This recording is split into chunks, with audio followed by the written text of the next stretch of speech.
La Chine vient de lancer un ultimatum sans précédent à Washington. Pékin exige la libération immédiate de Maduro, menace d'actions concrètes et accuse les États-Unis de hégémonie et de violation flagrante du droit international. Mais ce qui rend cet ultimatum particulièrement sérieux, c'est que la Chine a énormément à perdre au Venezuela, plus de 100 milliards de dollars de prêts, 80% des exportations pétrolières vénézuéliennes et une influence stratégique majeure en Amérique latine. Le dragon chinois est-il prêt à affronter l'aigle américain pour défendre ses intérêts au Venezuela? C'est ce que nous allons découvrir ensemble. Partie 1. L'ultimatum chinois. Les déclarations officielles. Dimanche matin, le ministère chinois des Affaires étrangères publie une déclaration d'une dureté exceptionnelle. Pékin exprime sa profonde inquiétude et exige que Washington assure immédiatement la sécurité personnelle du président Maduro et de son épouse, les libère sans délai et cesse de renverser le régime vénézuélien. Notez bien les mots, libère sans délai, c'est pas une simple demande diplomatique, c'est un ultimatum en bonne et due forme.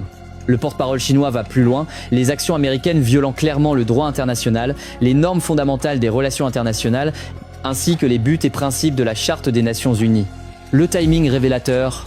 Ce qui rend cette situation encore plus explosive, c'est le timing. Les frappes américaines sont survenues moins de 10 heures après que Maduro ait reçu une délégation chinoise de haut niveau à Caracas. L'envoyé spécial du président Xi Jinping pour l'Amérique latine, Qiu Shaoqi, avait rencontré Maduro le vendredi 2 janvier. Autrement dit, Trump a frappé le Venezuela alors que le représentant personnel de Xi Jinping venait tout juste de quitter le pays. Dans le langage diplomatique, c'est une gifle publique à la Chine. Un message clair, vos alliances ne vous protègent pas de nous. Pékin a immédiatement compris le message et y répond avec une fermeté inhabituelle. Les accusations chinoises. La Chine ne se contente pas de condamner. Elle accuse directement les États-Unis de vouloir contrôler les réserves pétrolières du Venezuela, les plus grandes du monde, et de nuire délibérément aux intérêts chinois. Les analystes chinois soulignent une contradiction flagrante. Alors que Washington impose des sanctions contre le pétrole vénézuélien, l'entreprise américaine Chevron a reçu des autorisations exceptionnelles pour reprendre sa production au Venezuela en octobre 2025. Double standard évident selon Pékin. La Chine affirme que cette opération ne vise pas la démocratie, mais bien le contrôle des ressources et l'expulsion des intérêts chinois de l'arrière-cour américaine. Partie 2, les enjeux colossaux pour la Chine. Taux 100 milliards de dollars en jeu.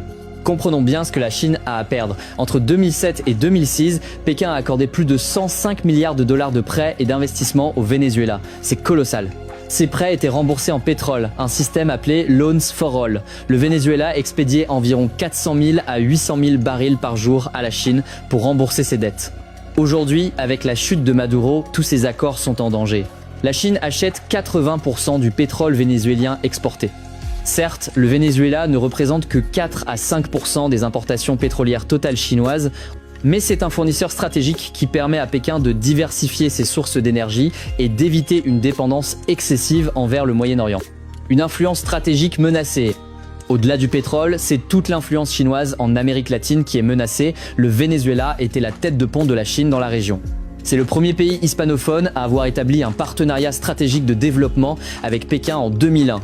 Les États-Unis ont clairement déclaré vouloir revenir à la doctrine Monroe du 19e siècle qui considère l'Amérique latine comme leur arrière-cour exclusive. Le secrétaire d'État Marco Rubio a parcouru la région en février dernier pour convaincre les pays de réduire leurs liens avec la Chine.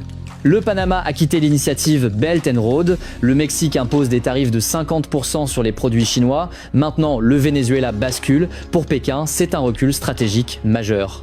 L'humiliation diplomatique. Mais il y a plus grave encore pour la Chine, l'humiliation. Pékin avait envoyé un navire espion dans le golfe de Paria en août 2025 pour surveiller les mouvements militaires américains. Elle avait multiplié les avertissements contre toute ingérence au Venezuela. Résultat, Trump a frappé quand même, juste après la visite de l'envoyé chinois. Le message est clair, la Chine peut protester, mais elle ne peut rien faire concrètement. Pour un pays qui se présente comme un leader mondial alternatif aux États-Unis, c'est un camouflet. Partie 3, que peut faire la Chine? Les options limitées. Malgré son ultimatum ferme, les options concrètes de la Chine sont limitées. Pékin n'a pas de capacité de projection militaire dans les Caraïbes. Envoyer des navires de guerre dans cette région serait extrêmement risqué et pourrait déclencher une confrontation directe avec les États-Unis. Les analystes estiment que la Chine va probablement se limiter à une réponse diplomatique forte, condamnation à l'ONU, coordination avec la Russie et d'autres pays pour isoler diplomatiquement les États-Unis, et peut être des mesures économiques ciblées. Un pétrolier chinois qui se dirigeait vers le Venezuela a fait demi-tour samedi, signe que Pékin évalue prudemment les risques. Les conséquences pour l'ordre mondial. Mais au-delà de la Chine, c'est tout l'ordre mondial qui vacille. Sean Rain, analyste basé en Chine, note que Pékin travaille avec les pays d'Amérique latine et des Caraïbes pour dénoncer cette violation du droit international. La Chine espère utiliser cet événement pour démontrer aux pays du Sud global que les États-Unis sont un acteur imprévisible et dangereux et qu'une alliance avec Washington ne garantit ni sécurité ni respect de la souveraineté. Le Conseil de sécurité de l'ONU doit se réunir le 5 janvier à la demande de la Colombie, de la Russie et de la Chine. Mais avec le droit de veto américain, aucune résolution contraignante ne sera adoptée. Conclusion. Chers téléspectateurs de Vision d'Afrique, l'ultimatum chinois sur le Venezuela marque un tournant. Pour la première fois depuis des décennies, la Chine exige publiquement et fermement la libération d'un dirigeant capturé par les États-Unis. Mais la question reste, que se passera-t-il si Washington ignore cet ultimatum? Pékin reculera-t-elle ou prendra-t-elle des mesures concrètes? Les prochains jours seront décisifs pour comprendre jusqu'où la Chine est prête à aller pour défendre ses intérêts. Pour l'Afrique, cette crise nous rappelle une réalité. Dans la compétition entre grandes puissances, les pays plus faibles deviennent des terrains de jeu. Le Venezuela d'aujourd'hui pourrait être n'importe quel pays africain demain. L'autonomie stratégique n'est pas un luxe. C'est une nécessité vitale. Merci d'avoir suivi Vision d'Afrique. Abonnez-vous, likez et partagez cette analyse. À très bientôt.